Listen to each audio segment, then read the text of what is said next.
नमस्कार साथियों, गांव की चौपाल में आप सभी का स्वागत है।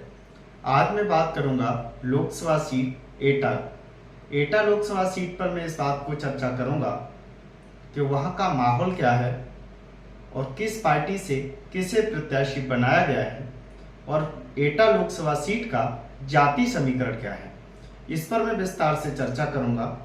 मैं आपको वहां की लोकल जानकारी भी बताऊंगा, वहां का माहौल किधर है और हवा का रुख कैसा है। तो सबसे पहले मैं आपको ये बता दूं, वहां पर समाजवादी पार्टी ने इस बार देवेश साग को अपना प्रत्याशी बनाया है, तो वहीं बीजेपी ने तीसरी बार राजवीर सिंह राजू भैया यानी कि पूर्व सीएम कल्याण सिंह के बेटे राजवीर सिंह राजू भैया को वहां से तीसरी बार बीजेपी ने मैदान में उतारा। तो सबसे पहले मैं आपको यह भी बता दूं, राजवीर सिंह राजू भैया वहां से 2 बार से सांसद थे, उनका 10 साल का कार्यकाल खत्म हो चुका है। तो वहां जो लोगों में एक तरीके से राजवीर सिंह राजू भैया के तरफ लोगों का जो रुझान है वो कुछ अच्छा खासा नहीं है। उसकी मुख्य वजह यह है कि वो ज्यादा लोगों के पास नहीं आते जाते हैं। लेकिन मैं आपको यह बता दूं, एटा लोकसभा सीट में फिर तीसरी बार चांसेस राजवीर सिंह राजू भैया के ज्यादा क्यों हैं, इसकी वजह मैं आपको विस्तार से चर्चा करके बताऊंगा। सबसे पहले मैं आपको यह बता देता हूं, एटा लोकसभा सीट पर करीब 16 से 17 लाख मतदाता हैं और एटा लोकसभा सीट पर सबसे ज्यादा लोधी राजपूत मतदाता हैं, जिनकी संख्या करीब 3 लाख के आसपास में है। उसके बाद यहां दूसरे नंबर पर यादव मतदाता आते हैं, तो उनकी संख्या भी काफी अच्छी खासी है और उनकी संख्या करीब 2.5 से 3 लाख के आसपास है।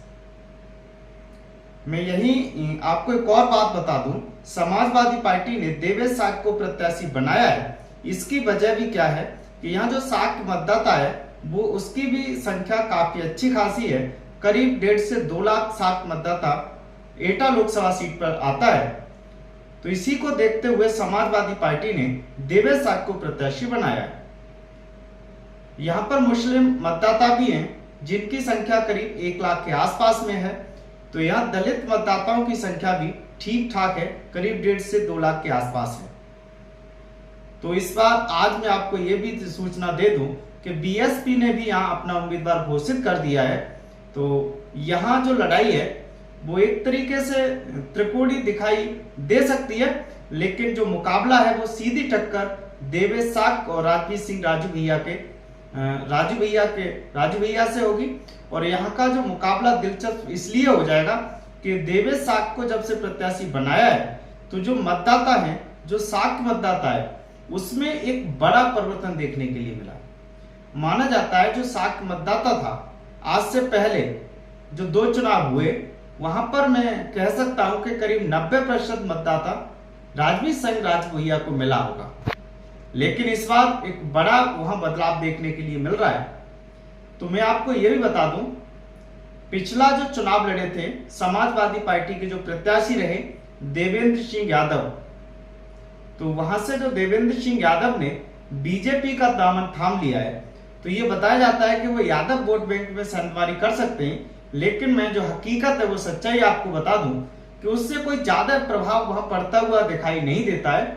लेकिन हो सकता है 1-2-4% प्रभाव पड़ सकता है। लेकिन आपको एक और बात बता दूं, समाजवादी पार्टी से टिकट मांग रहे थे आशीष साग, मेजर आशीष साग, जो काफी दिनों से करीब 6-7 महीने से काफी अच्छा खासा प्रयास कर रहे थे। लेकिन जब उनका टिकट नहीं हुआ तो वो समाजवादी पार्टी को छोड़ करके उन्होंने बीजेपी का दामन थाम लिया। तो ये भी है कि वहां पर इस बात का भी थोड़ा बहुत प्रभाव पड़ेगा। लेकिन मुझे लग रहा है कि लड़ाई दिलचस्प इसलिए हो गई है कि जो साग मतदाता है, यादव मतदाता है, मुस्लिम मतदाता है, पाल मतदाता है, तो वो कहीं ना कहीं इस बार एटा लोकसभा सीट पर उसका जो रुख है वो बदला हुआ दिखाई देता है। वहीं मैं बात करूं लोधी राजपूत समाज की, वो 100% मुझे दिखाई देता है। उनका कहना स्पष्ट रूप से है कि वो सीधा वोट अपना बीजेपी और राजवीर सिंह राजू भैया को देते हुए दिखाई देते हैं। और अन्य जातियां हैं, ठाकुर ब्राह्मण तमाम मतदाता हैं, वो सारा वोट एक कड़ी फाइट में दिखाई देता है।